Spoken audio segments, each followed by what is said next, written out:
Welcome to AI World TV, your go-to destination for everything artificial intelligence.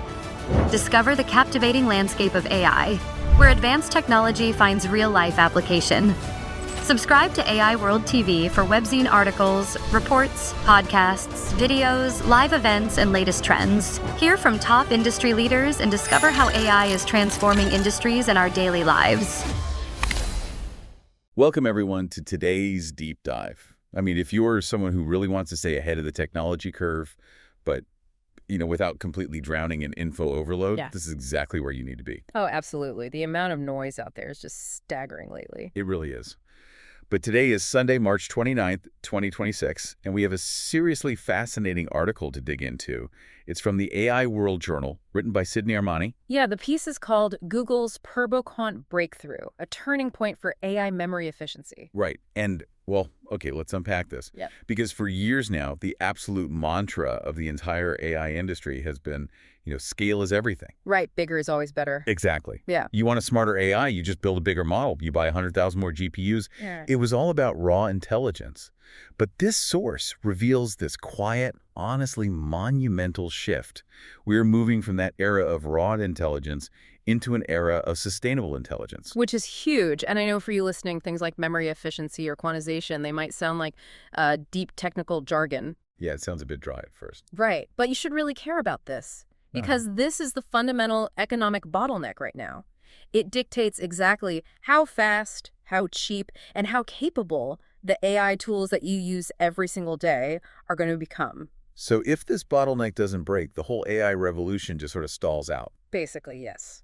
Okay, so before we can truly appreciate the breakthrough of TurboQuant, we have to understand why AI is currently, breaking the bank. Just trying to remember what you said to it 5 minutes ago. Yeah, the hidden cost of conversation. Exactly. Or what engineers call the KV cache problem.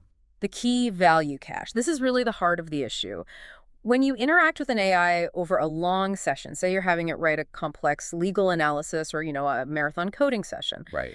The AI doesn't just look at your last prompt. It has to retain the entire history of that dialogue so it stays coherent. And it doesn't read English the way we do. It takes your words and essentially puts them through a shredder. It breaks words down into fragments called tokens. Yep. And then it turns those tokens into vectors. And vectors aren't just like simple numbers. They're these massive, complex coordinates representing the underlying meaning. Exactly. And the AI has to store all of those vectors in this KV cache, which is its active working memory. Right. And to store those vectors, the industry standard right now is something called 16-bit floating point precision, or FP16. FP16, yeah. Which is highly accurate. I mean, it captures a massive amount of detail, but it is exorbitantly expensive computationally because every single token isn't just one number. The AI is tracking thousands of tiny attributes. The hidden dimension. Exactly, hidden dimension size, just to define the exact flavor of a single word. So imagine you're going on a hike. Okay.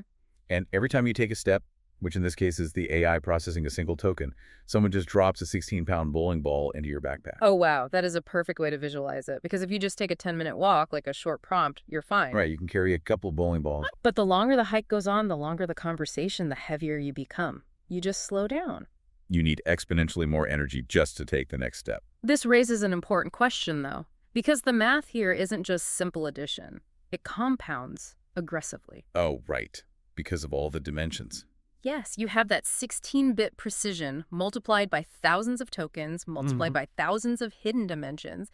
You suddenly have this exploding memory footprint that literally maxes out the physical RAM limits of the massive supercomputers running it. The GPUs and TPUs, which means long context AI, becomes economically impossible. Like if a startup has to rent $1 million supercomputer just to let you have a 2-hour conversation without it forgetting your name. They go bankrupt immediately. Not to mention, it completely prevents the idea of green AI. Oh, because of the power consumption. Right. The sheer electrical energy required by these data centers just to keep those 16-pound bowling balls suspended in active memory is just staggering. So if we can't afford to just keep buying bigger backpacks, and we can't build infinitely larger data centers, we have to shrink the weight of the bowling balls. Exactly. Which brings us to Google's TurboQuant. This is the shift.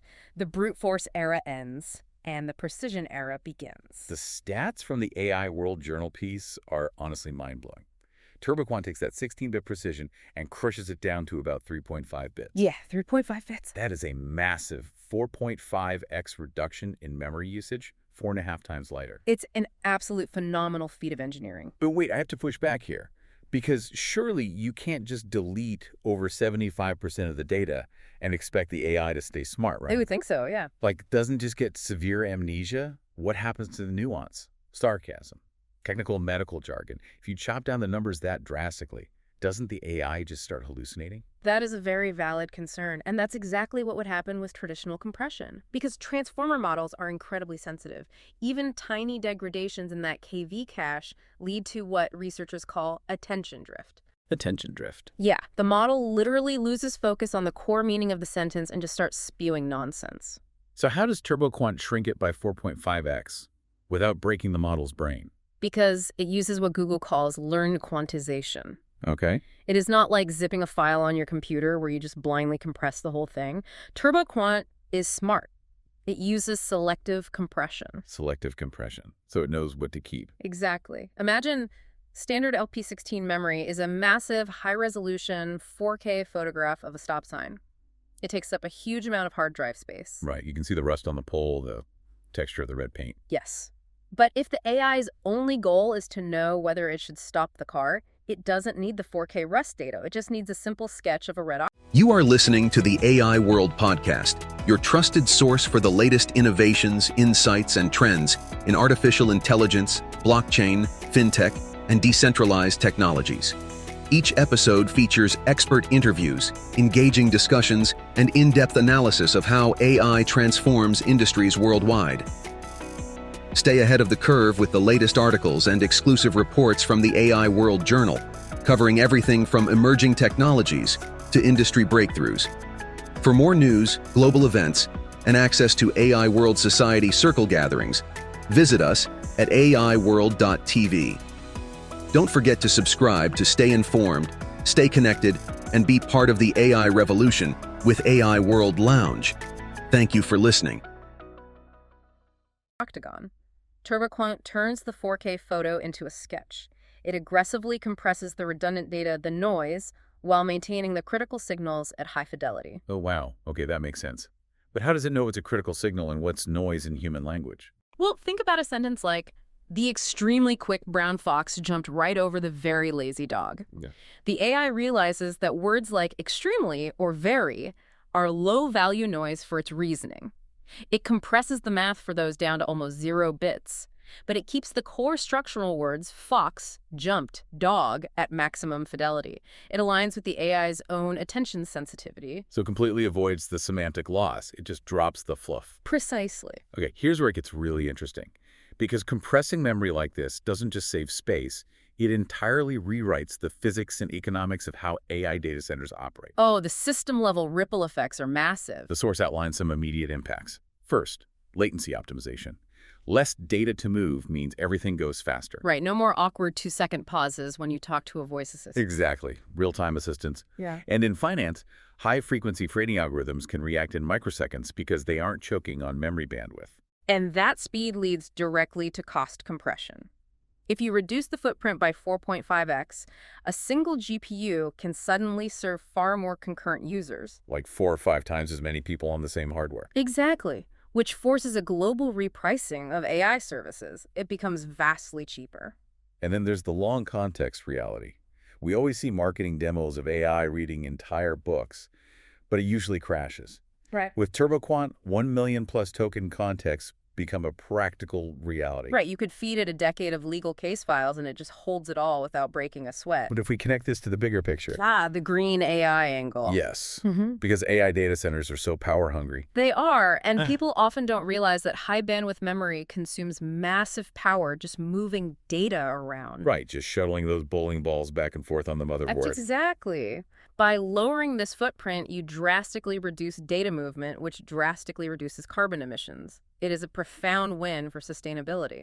Okay, so hearing 4.5x smaller memory, it is super tempting to assume, great, I'm going to have a massive data center AI running natively on my smartphone tomorrow. Yeah, that's the immediate thought everyone has. But the article actually throws a lot of cold water on that edge AI hype. It does. We really need a reality check here on what TurboQuant doesn't solve. Right.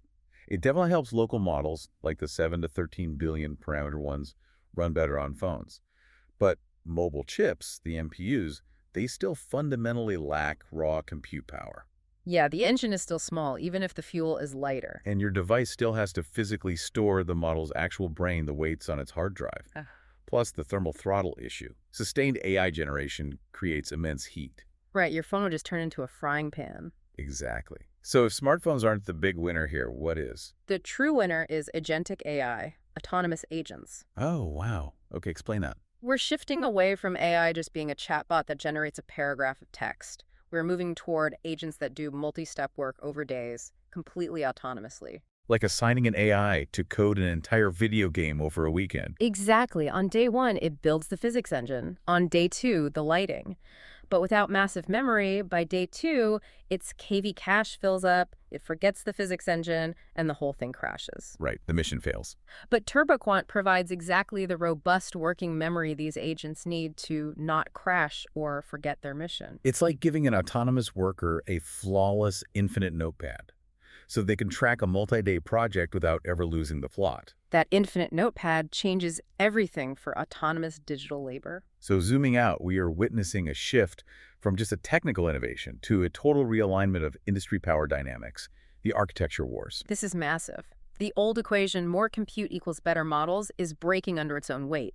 The new frontier is better efficiency equals scalable intelligence. So efficiency is the new moat. Exactly. Smaller players can actually compete now on optimization rather than just brute force budgets. And the hyperscalers, Google, Microsoft, NVIDIA, they're fighting infrastructure wars now, right? Yes.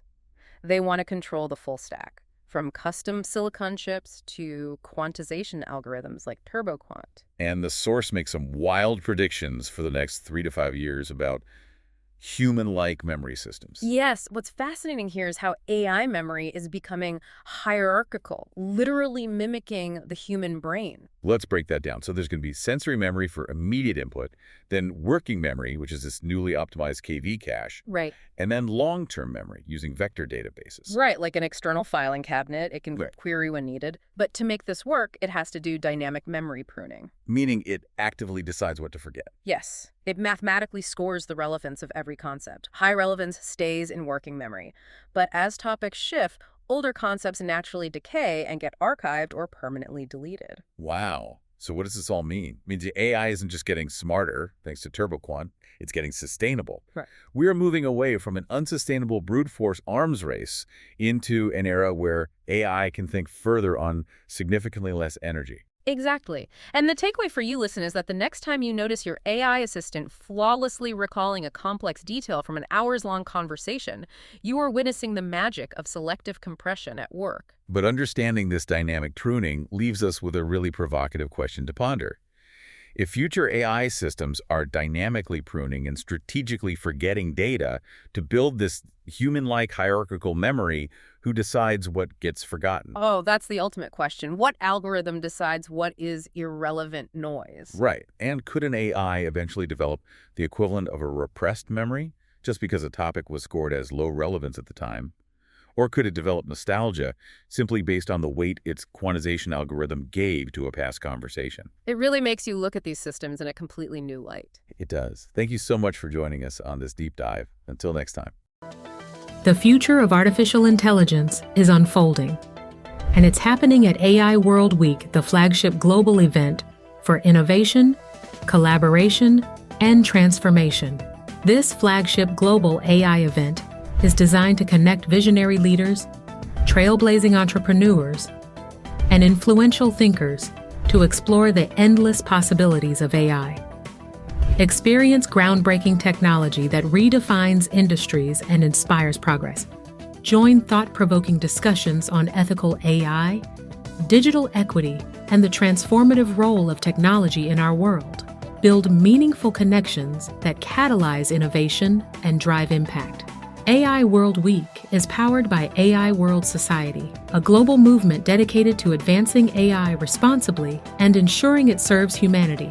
Together, we're shaping a smarter, more inclusive, and equitable future. Continue your journey beyond the event with the AI World Journal, offering expert insights, in-depth analysis, and the latest trends shaping the AI landscape.